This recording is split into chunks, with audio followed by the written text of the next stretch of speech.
Hello students, मैं अंजलि पयाल स्वागत करती हूँ आपका आईसीटी वर्चुअल क्लासरूम देहरादून से। कैसे हैं आप सब लोग? उम्मीद करती हूँ आप सब लोग अच्छे होंगे और अपनी लाइफ में बहुत बेहतर कुछ कर रहे होंगे। आज हम बात कर रहे हैं क्लास 9th के साइंस की, और जैसा कि आप लोग जानते हैं थर्ड चैप्टर आप लोगों को चल रहा था यहाँ पर एटम्स एंड मॉलिक्यूल्स, परमाणु एवं अणुओं की बात हम लोग इस अध्याय में कर रहे हैं, जिसमें कि बहुत सारे टॉपिक आप लोगों ने पढ़ लिए हैं ऑलरेडी। ओके, आगे कंटिन्यू करते हैं। तो कहाँ से शुरू किया था हमने परमाणुओं को पढ़ना? रासायनिक संयोजन के नियम से पढ़ा था, जहां पर आपने रासायनिक संयोजन के दो नियम पढ़े थे।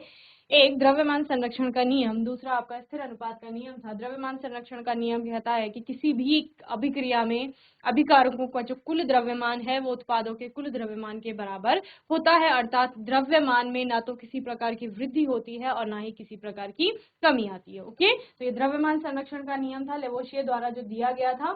सेकंड था आपका स्थिर अनुपात का नियम, जिसे प्राउस द्वारा दिया गया था। उन्होंने क्या कहा कि स्थिर अनुपात किसका? भार का जो अनुपात रहेगा वो स्थिर रहेगा। और किसमें? किसी भी रासायनिक यौगिक में, कोई भी रासायनिक यौगिक जो है उसमें अलग अलग तत्व होंगे, तो उन तत्वों के भार का अनुपात हमेशा ही निश्चित होगा जब हम उस यौगिक के बनने की बात कर रहे हैं। जैसे कि हमने जल की बात की थी कि जल है आपका, जिसमें कि दो प्रकार के आपके तत्व हैं, एक हाइड्रोजन है, दूसरा ऑक्सीजन है। तो जल को किसी भी विधि से, किसी भी मेथड से बना लीजिए, किसी भी स्रोत से उसको प्राप्त कर लीजिए, जल में हमेशा ही हाइड्रोजन और ऑक्सीजन के भार का अनुपात निश्चित रहेगा। जब भी हम किसकी बात करेंगे? यौगिक के बनने की बात करेंगे। कार्बन डाइऑक्साइड का एग्जाम्पल लिया था, कार्बन मोनोऑक्साइड का एग्जाम्पल लिया था। इसके अलावा डाल्टन का परमाणु सिद्धांत हमने यहाँ पर देखा था। हमने बोला कि हमने बहुत सारी दार्शनिक अवधारणाएं पढ़ी जिन्होंने हमें बताया कि पदार्थ सूक्ष्मतम कणों से बना होता है, यानी छोटे छोटे कणों से बना होता है, और उसके वो जो छोटे कण होते हैं जिनको हम सूक्ष्मतम कह रहे हैं, क्योंकि वो सूक्ष्मतम है यानी इतने छोटे हैं कि उससे छोटा कुछ नहीं है, यानी वो अविभाज्य भी होगा, यानी उसको विभाजित नहीं किया जा सकता। ऐसा परमाणु को माना जा रहा था, पदार्थ के उस छोटे कण को माना जा रहा था। उसी के लिए डाल्टन ने अपना परमाणु सिद्धांत दिया, जहां पर उन्होंने शुरू यहीं से किया कि परमाणु का जो सबसे सूक्ष्मतम कण है वो पदार्थ का जो सबसे सूक्ष्मतम कण है वो परमाणु है। और ये परमाणु कैसा होता है? अविभाज्य होता है, यानी इसको विभाजित नहीं किया जा सकता है। और बहुत सारे पॉइंट्स उन्होंने यहाँ पर एक्सप्लेन किए थे परमाणु के लिए, जो हमने पढ़ लिए थे। ओके, इसके अलावा परमाणु अब क्या निष्कर्ष निकला था? तो परमाणु वही है जो पदार्थ का सूक्ष्मतम कण है, या जिन छोटे छोटे कणों से, सूक्ष्मतम कणों से मिल करके पदार्थ बना हुआ है वो परमाणु है, जो स्वतंत्र अवस्था में नहीं रह सकता है, जो कि क्या कर रहा है यहाँ पर? एक एलिमेंट के परमाणु हमने कहा था एक समान होते हैं जब डाल्टन का परमाणु सिद्धांत हमने पढ़ा था, और जब हम अलग अलग एलिमेंट्स की बात करते हैं, अलग अलग तत्वों की बात करते हैं, तो उनके परमाणु भी बदल जाते हैं, वो फिर आइडेंटिकल नहीं रहते। ठीक है ना? कुछ इस प्रकार से परमाणु को पढ़ने के बाद परमाणु की त्रिज्या का मापन यानी आकार क्या है, उसका द्रव्यमान क्या है, उसके बारे में हम लोगों ने बात की थी। कुछ सिंबल्स हमने यहाँ पर देखे थे जो अलग अलग तत्वों के लिए आ रहे थे। अणु के बारे में हम लोगों ने पढ़ा था, अणु क्या होता है? तो परमाणु परमाणु मिल करके अणु बनाते हैं यहाँ पर। और अणु क्या है? आप कह सकते हो किसी भी यौगिक की जो सबसे छोटी इकाई है वो अणु है वहां पर। और एक यौगिक का अगर आप एक अणु ले लेंगे तो उस अणु में वो सारे गुण विद्यमान होते हैं जो पूरे यौगिक में। समझ रहे हैं? अगर मैं जल की बात कर रही हूँ कि जल में क्या क्या गुण है, तो उसके कुछ भौतिक गुण होंगे, कुछ रासायनिक गुण होंगे। तो अगर हम जल का सिर्फ एक अणु ले लेंगे तो उस अणु में सारे ही गुण हमें वो दिखाई देंगे, चाहे रासायनिक गुण है या फिर आपके भौतिक गुण है। ओके, देन अणुओं में हमने बात की यहाँ पर परमाणुकता की। जब हम कोई भी यौगिक कोई भी आपका मॉलिक्यूल ले रहे हैं किसी भी एलिमेंट का, तो उसमें कितने एटम्स हैं वो उसकी क्या है? परमाणुकता, यानी परमाणुओं की संख्या कितनी है। एक अणु में उपस्थित परमाणुओं की संख्या ही क्या है? आपकी परमाणुकता है। ओके, आज के सेशन में बात करेंगे रासायनिक सूत्र की, केमिकल फॉर्मूला जिसको कहा जाता है। अभी आपने यौगिकों के बारे में बहुत पढ़ लिया, ठीक है। अब उस यौगिक के लिए एक सूत्र बनाया जाएगा जो कि उसके सिंबल्स के द्वारा निरूपित किया जाएगा, इसी को रासायनिक सूत्र आपका कहा जाता है। ठीक है ना? बेसिकली अल्फाबेट्स का यूज कर रहे हो आप जब आप रासायनिक सूत्र का नाम लिख रहे हो, या उन सिंबल्स का जो हमने लास्ट में पढ़े थे, जैसे हाइड्रोजन के लिए H आ रहा है, क्लोरीन के लिए Cl आ रहा है, ऑक्सीजन के लिए O आ रहा है, नाइट्रोजन के लिए N आ रहा है। तो इन्हीं सिंबलों का प्रयोग करेंगे जब हम किसी भी रासायनिक यौगिक का नाम लिखेंगे। तो किसी यौगिक का रासायनिक सूत्र उसके संगठक का प्रतीकात्मक निरूपण होता है। ठीक है, 2-3 वर्ड याद रखने हैं आपको। एक तो यौगिक की बात की जा रही है, कंपाउंड है आपका, कंपाउंड में क्या क्या होंगे, अलग अलग एलिमेंट्स होंगे जो आपस में क्या हो रखे हैं, कंबाइन हो रखे हैं, यानी जुड़े हुए हैं। ठीक है ना। दूसरा क्या बोला, उसका जो रासायनिक सूत्र है वो क्या, उसके संघटक का, संघटक यानी कि जिससे वो मिलकर के बना हुआ है। अगर मैं कह रही हूं यहां पर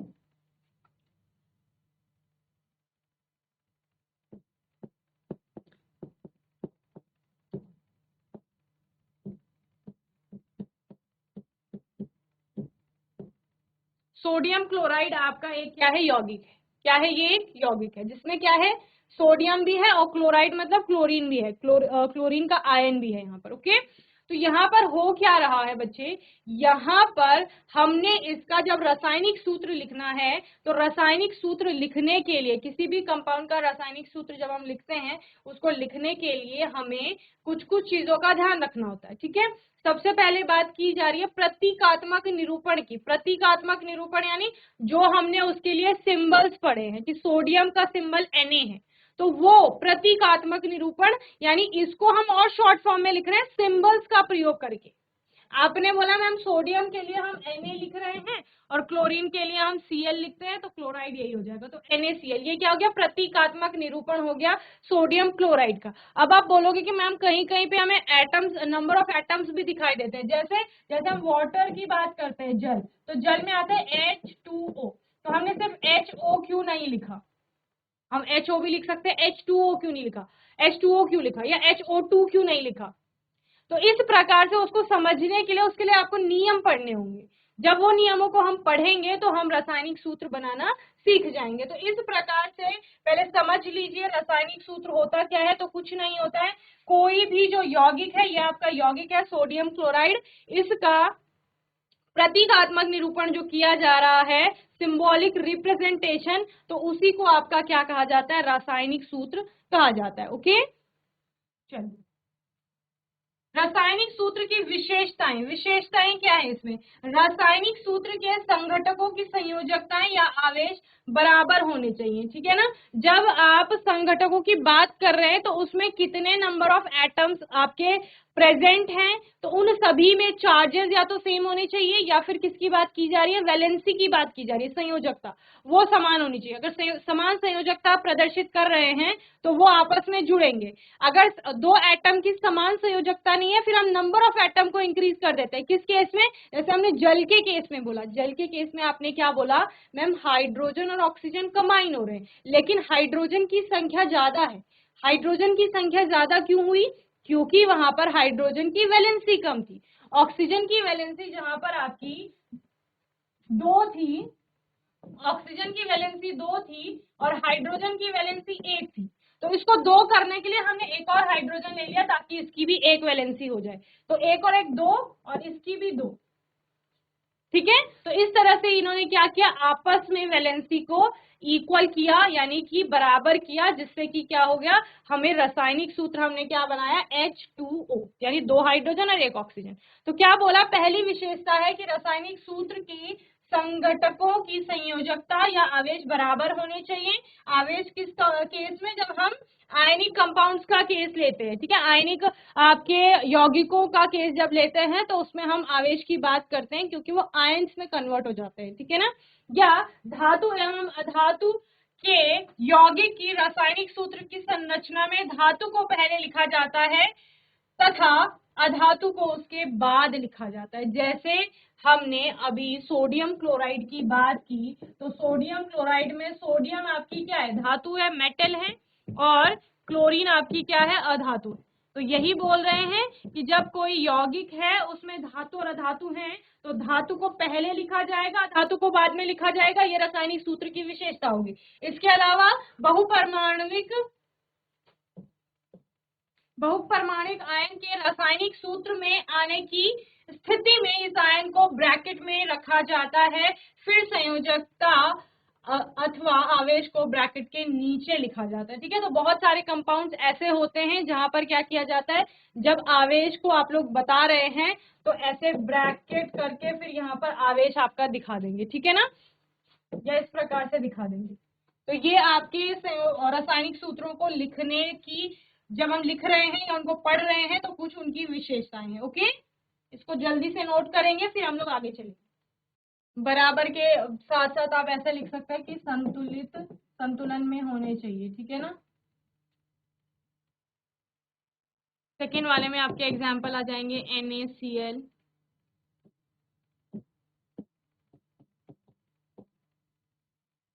तो इन सभी में धातुओं को पहले लिखा गया है, अधातु को बाद में लिखा गया है। ओके, इसका एग्जाम्पल आ जाएगा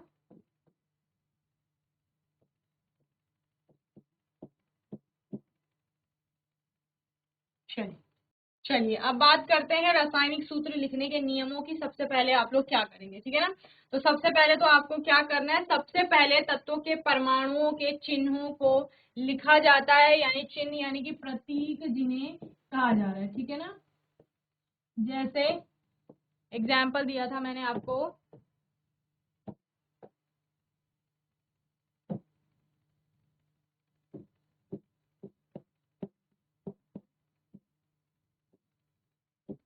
सोडियम क्लोराइड का।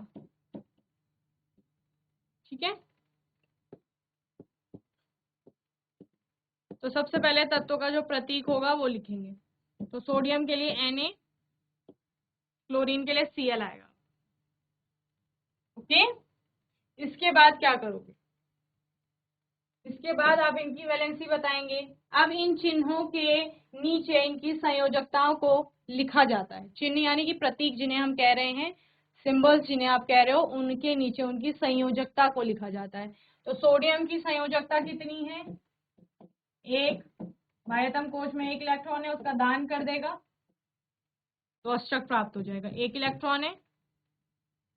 क्लोरीन 17 है, बाह्यतम कोश में 7 इलेक्ट्रॉन है, एक और उसको मिल जाएगा तो अष्टक उसका पूरा हो जाएगा, तो उसका भी संयोजकता उसकी भी एक। ओके, तो इस तरह से आपने क्या कर लिया, पहले तत्व का प्रतीक लिख लेंगे, यौगिक में तत्वों के प्रतीक क्या क्या है वो लिख लिया, उनके नीचे उनकी संयोजकताएं लिख लेंगे। सोडियम की संयोजकता एक है और क्लोरीन की क्या है, एक है। तो इस प्रकार से लिख लिया। अब क्या करोगे, अब एक दूसरे की संयोजकताओं को क्रॉस करते हैं, यानी Na की संयोजकता को क्लोरीन, Na को क्लोरीन की संयोजकता के साथ और Cl को संयोजकता किसकी, Na की, उसके साथ क्या करेंगे, क्रॉस करेंगे इस प्रकार से। ओके, और क्रॉस करके संयोजकता जितनी है जिसके साथ वो जुड़ रहा है, इससे क्या समझे, संयोजकता जितनी है, जैसे ये संयोजकता एक है पर ये जुड़ किसके साथ रहा है, क्लोरीन के साथ, तो इतने नंबर ऑफ क्लोरीन वहां पर उपस्थित होने चाहिए, एटम। समझ रहे हो, यानी क्लोरीन के उतने परमाणु वहां पर होंगे जितनी की यहाँ संयोजकता दिखाई गई है, जिसके साथ वो क्रॉस में जुड़ा हुआ है। यानी कि एक संयोजकता है तो क्लोरीन का एक ही एटम वहां पर होगा, और यहाँ पर Na की जो है, जो जुड़ रहा है वो एक संयोजकता के साथ जुड़ रहा है, तो Na भी एक होगा, तो क्या फॉर्मूला बन जाएगा, NaCl बन जाएगा। ओके, चलिए, परिणाम स्वरूप पहला परमाणु दूसरे परमाणु की संयोजकता ग्रहण करता है तथा दूसरा परमाणु पहले वाले परमाणु की संयोजकता को ग्रहण करता है। यही किया गया, पहला परमाणु है वो जो दूसरे की संयोजकता को ग्रहण करेगा, और जो दूसरा परमाणु है वो पहले की संयोजकता को ग्रहण कर लेगा। ओके, और इस तरह से आपका रासायनिक सूत्र लिखा जाएगा। संयोजकताओं को क्रॉस करके रासायनिक सूत्र तैयार हो जाता है। तो रासायनिक सूत्र क्या बना, Na, क्योंकि एक ही है तो कुछ नहीं लिखेंगे, और Cl क्योंकि एक ही है तो कुछ नहीं लिखेंगे, तो फॉर्मूला क्या हो गया आपका, NaCl हो गया। ओके, तो इस तरह से कुछ भी नहीं है, सबसे पहले तत्वों के जो परमाणु हैं उनके लिए जो प्रतीक लिखे जाते हैं वो प्रतीक आप लिख लेंगे, उन प्रतीकों के नीचे उनकी संयोजकताएं लिख लेंगे, फिर संयोजकताओं को क्रॉस कर लेंगे, और इसके बाद आपको सूत्र मिल जाएगा। इंपॉर्टेंट क्या है यहाँ पर, इंपॉर्टेंट है पहली चीज आपको सिंबल पता होने चाहिए कि कौन से तत्व के लिए कौन सा सिंबल यूज किया जाता है। ठीक है, दूसरा संयोजकताएं आपको याद होनी चाहिए उन तत्वों की। जैसे आप सोडियम और क्लोरीन की बात कर रहे थे, तो उन दोनों की संयोजकताएं याद होंगी तभी तो हम कर पाएंगे। अगर संयोजकता याद नहीं है तो हम फॉर्मूला नहीं बना पाएंगे, सिंबल याद नहीं है तो फॉर्मूला नहीं बना पाएंगे। ओके, तो उसके लिए जितने भी एलिमेंट आपको दिए गए हैं आपकी बुक में, उन सभी को एक बार अच्छे से पढ़ लेंगे, उनके सिंबल्स क्या है वो याद कर लेंगे, साथ में संयोजकताएं कितनी है, संयोजकता कहाँ से आएगी, नंबर ऑफ इलेक्ट्रॉन से आएगी, नंबर ऑफ इलेक्ट्रॉन कहाँ से आएगा, परमाणु क्रमांक से आएगा। तो ये सब आपको याद रखना है। ओके, इसको जल्दी से नोट करेंगे फिर आगे चलेंगे। तो इस प्रकार से यहाँ पर क्या किया जाता है, किसी भी मॉलिक्यूल का या किसी भी यौगिक केज का जो मॉलिक्यूल है उसके लिए हाइड्रोजन क्लोराइड तत्व का जो प्रतीक होगा, हाइड्रोजन के लिए H, क्लोराइड Cl, संयोजकता हो जाएगी, हाइड्रोजन में एक ही इलेक्ट्रॉन है वही उसकी संयोजकता है, क्लोरीन में मैंने बताया था 17 आपके इलेक्ट्रॉन है, आउटर मोस्ट में आपके आते हैं 7 इलेक्ट्रॉन, तो एक उसकी भी क्या होगी, संयोजकता होगी। तो यहाँ पर भी हम लोग एक लिख लेंगे।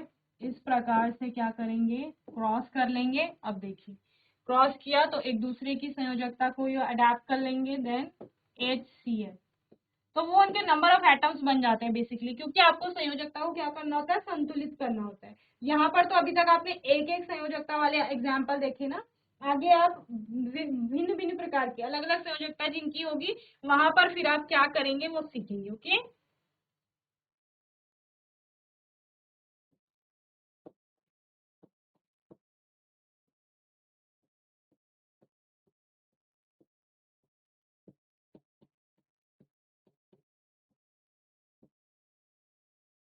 कार्बन टेट्राक्लोराइड, क्या क्या है इसमें, कार्बन है और क्लोराइड है, तो प्रतीक क्या हो जाएगा तत्व का,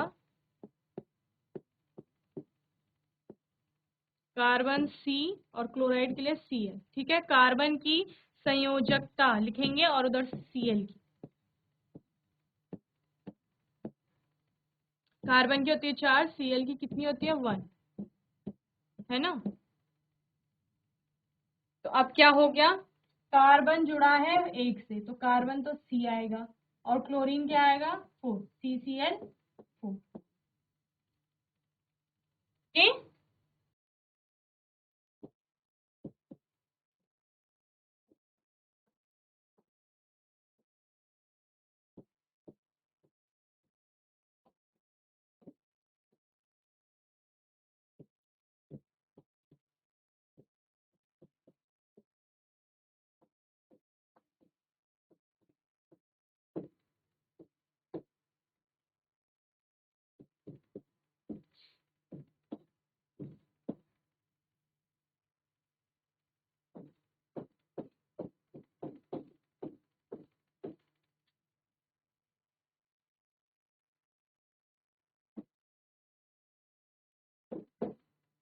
जल में क्या क्या, हाइड्रोजन और ऑक्सीजन है।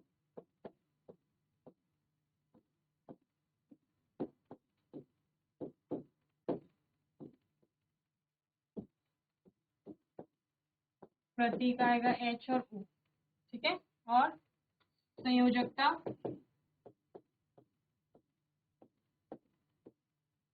1, ऑक्सीजन की 2, तो क्या हो जाएगा सूत्र H2O। ओके, चलिए नोट करेंगे जल्दी से।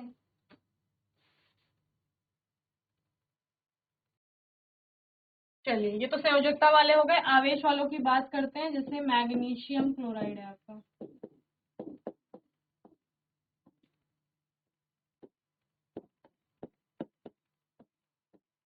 तो क्या है Mg है आपके पास और Cl है। ठीक है, आवेश क्या क्या है इन पे, मैग्नीशियम पर 2 और Cl पर आपका क्या आएगा 1 आएगा। आवेश की बात करेंगे तो Mg पर कितना आएगा 2+, 2 इलेक्ट्रॉनों का दान करता है, Cl 1 इलेक्ट्रॉन को ग्रहण करता है, तो 1-। ओके,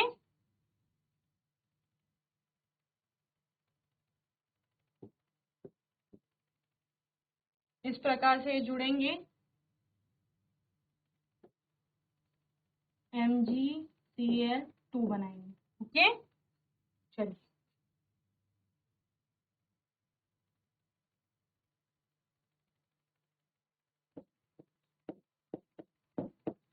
कैल्शियम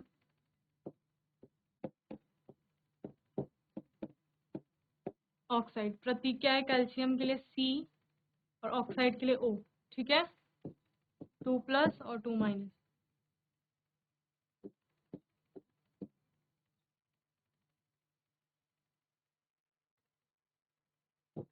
Ca2O2, तो क्या आ जाएगा सर, CaO।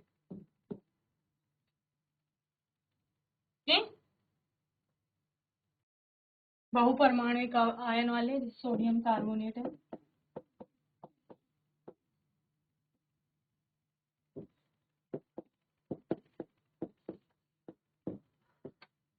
सोडियम का Na होता है, कार्बोनेट के लिए आता है CO3, Na का होता है 1+ और CO का होता है 2μ2, ठीक है,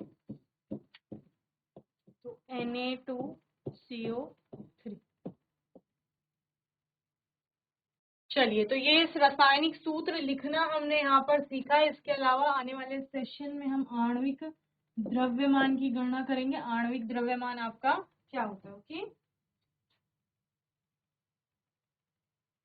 उससे पहले आणविक द्रव्यमान को थोड़ा सा समझ लीजिए। आणविक द्रव्यमान क्या है? किसी अणु का जो कुल द्रव्यमान है वही आणविक द्रव्यमान है, ठीक है।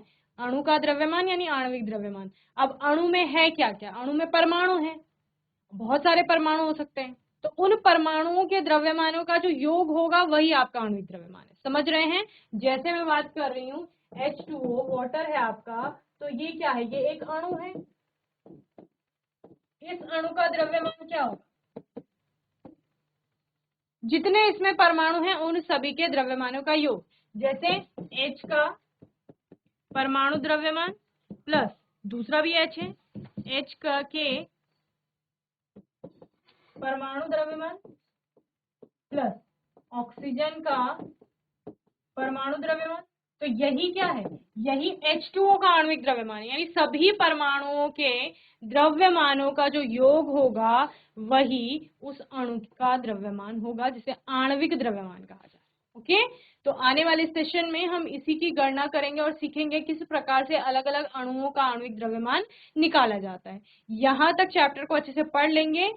और भी कुछ रासायनिक सूत्र आपकी बुक में होंगे जिनका रासायनिक सूत्र निकालना होगा, तो वो उसकी आप प्रैक्टिस करेंगे अच्छे से। बाकी आपका कोई भी डाउट होगा, क्वेश्चन होगा, तो आने वाले सेशन में आप लोग पूछ लेंगे। और तब तक के लिए ICT वर्चुअल क्लासरूम से जुड़ने के लिए धन्यवाद।